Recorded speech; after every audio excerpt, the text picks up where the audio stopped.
It was here in Wuhan a year ago, China first reported cases of pneumonia from an unknown cause. And in January, it was the first place to go into a strict and sweeping lockdown. But was it where it all began?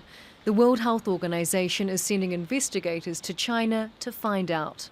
Our understanding at this time is that China is welcoming the international team and their visit, and that this is anticipated, as far as we are aware, to happen in early January.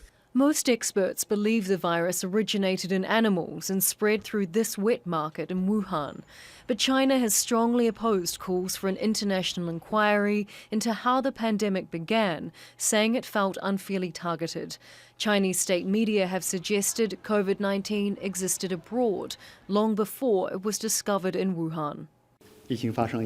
Since the outbreak of the pandemic, China has acted in an open, transparent and responsible way.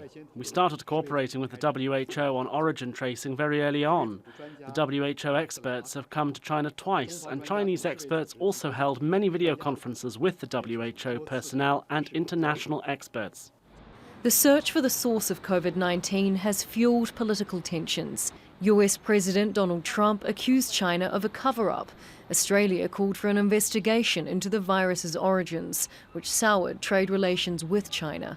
But the World Health Organization says its trip is not to apportion blame, but gather data to prevent future outbreaks.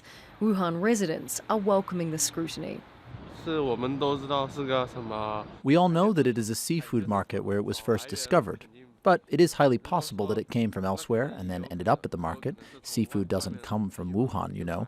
Perhaps there are even some deeper origins prior to Wuhan that need to be looked into. For the 11 million people in Wuhan, life is largely back to normal. They haven't had a locally transmitted case since May.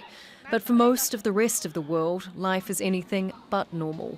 Millions are suffering, locked down, and wondering how this all began, and more importantly, when it will end. Charlotte Bellis, Al Jazeera.